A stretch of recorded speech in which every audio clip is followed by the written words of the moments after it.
IHUKtv in association with Intermotor, and on a rest day, a little something different. We have our coaching staff for GB here in the Bow Arena, down in the bowels of Bow Arena.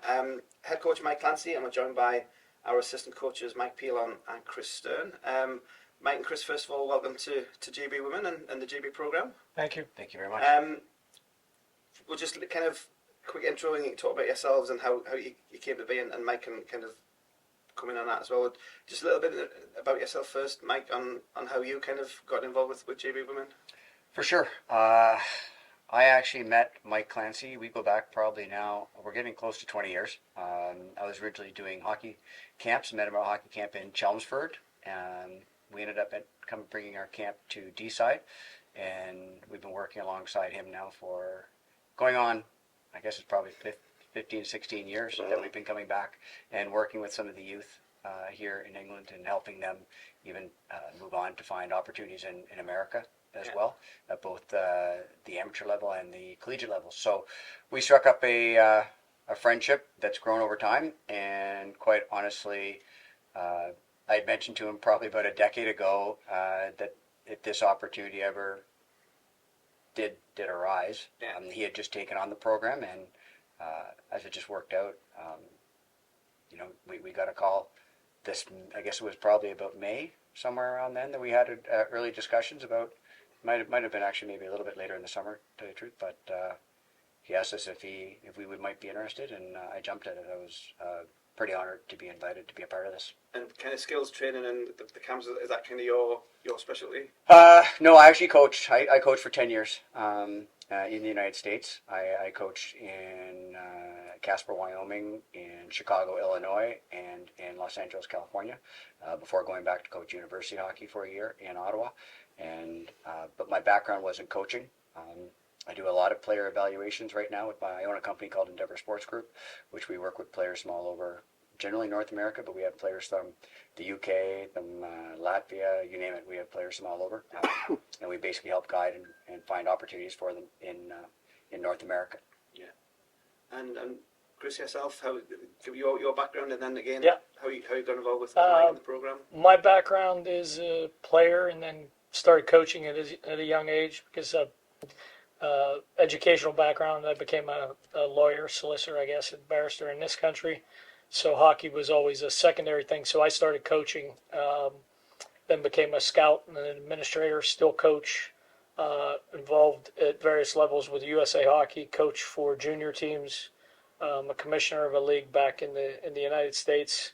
That's how I became involved with Coach Pilon for 25 years. He's mentioned the relationship here in England with Coach Clancy for a while. Talked about it for a number of years, actually. It was always England and Great Britain. And finally this spring, an opportunity came to come over. That was my first time in a hockey capacity. Came over and met everyone, and fell in love with the folks in the country and the hockey. And then when the opportunity arose, I jumped at it. Wonderful opportunity. I'm honored to be asked and be the help out in any way I can, and just thrilled to be here and get to meet everyone and the girls and be involved with the program. Yeah, and Mike, Mike, you can kind of pick up. So I guess it was after the Latvia tournament, kind of review of that and how to move forward. That's how this kind of came about. It did really. I mean, I've known Mike and Chris for a long time, and I really looked and evaluated the programme at what we needed across all age groups, 16s, 18s and senior women, and felt that we needed to move a number of things to help us compete at a far higher level, and most of it was all skill-based, believe it or not. It wasn't per se the systems we were trying to implement. Some of it was fitness, but we needed to start doing things a little bit differently to get the girls to compete in a different way. So it was an opportunity, but it was based across the whole programme, not just this opportunity with the women's as we are today. It is going to help develop the juniors. It is going to help develop some of the athletes coming through and hopefully make us stronger for the future. So in terms of, since this new coaching staff have been in place, people have noticed, if they've been watching the games, the warm-up games or the first tournament game, some different things, some different ways of playing, ways of kind of working the puck and keeping possession. And the possession thing was what struck me on Thursday night, just how we dominated the possession.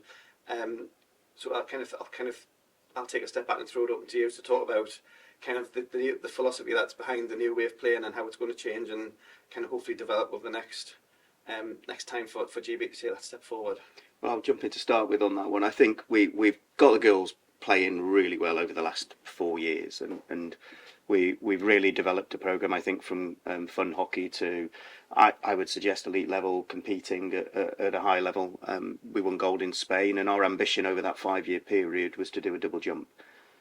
Sort of to get there, we needed to change some of the things that we are and currently doing, and that for me becomes a bit static in the zone. We generally get fixed, get behind the goal line, get on the boards low, and try and funnel pucks back up to D wherever we can to get it on net. The change that's come here is actually trying to get them to read the play, and the support from Mike and Chris on enabling us to adapt the girls in different ways, to interchange the puck, keep everything on the outside, make sure we're slashing in at the right time and taking the opportunities. Every time there's a puck on net, I've got someone in front somewhere. Yeah.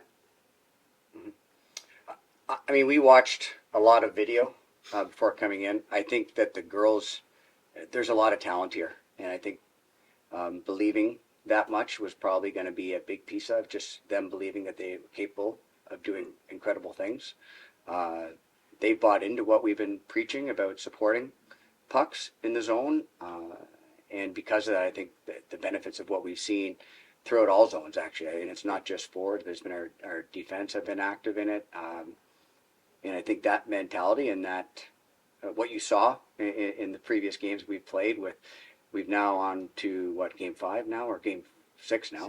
Six, and out of those first 5 games, 4 of them have gone to overtime, and we've outshot people, which has been fantastic, and probably outchanced them, I think, in that possession time. So I've been really happy into what they have done in terms of preaching, buying into what we're trying to do, and it was a little bit uncomfortable, but I think the results are coming through. Still a lot of work to do, but we're moving in the right direction. Yeah. I mean, talking to the girls in the post game that we've done since we've been here in Sheffield, they get it and they appreciate the work they've got to put in to kind of adapt and take that. But they're keen to learn and they're willing to learn, and they appreciate it's going to make them better players and a better team. And it's for the don't sound all greater good, but it's for the betterment of the program as a whole, isn't it? They've been very receptive, and our goal, we saw a foundation had been laid over the past 4 years. And just to take that foundation and just tweak it and make it so that we can adapt to any team we're playing against. And so that if a team throws something at us, we'll be prepared for it. It wasn't to come in and clean the slate and start new.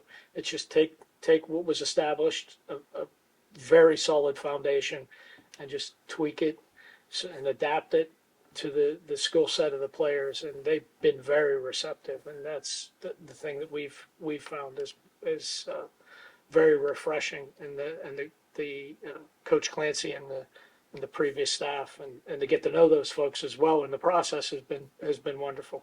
Yeah, I mean, talk about the previous staff, and Mike saying that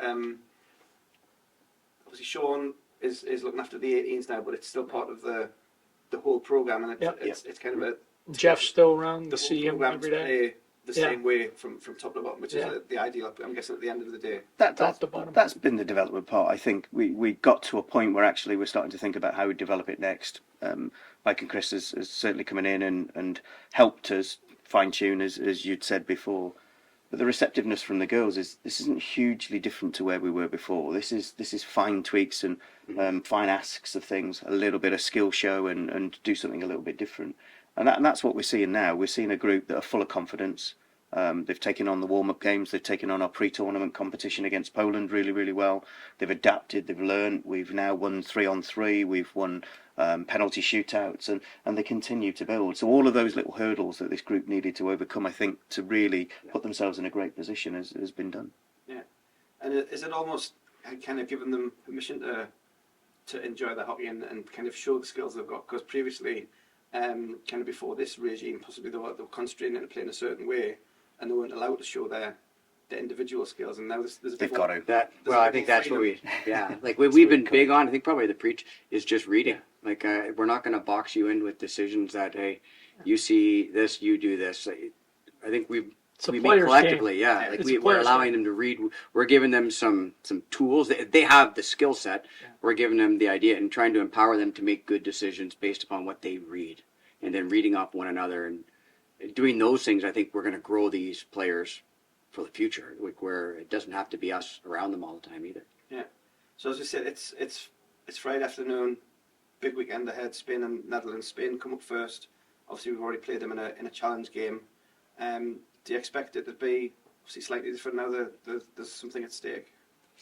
I expect Spain to be a little bit more competitive. They have a couple more players that have come in and joined them. Alba, I believe, has come in now, and another forward has joined them. So they are going to be a stronger outfit and offer a little more from a threat point of view. But again, I think with our pace, power and speed and tenacity on closing down, I don't think it's going to give them a great deal of space. And what they do get will probably be born from an error on our side as opposed to out-and-out skill and domination by them. And again, Netherlands on Sunday. We've already played them. We'll see what obviously the results are. But either way, Sunday's going to be the kind of winner-take-all game, which is what you want. That's the kind of games you want to play in.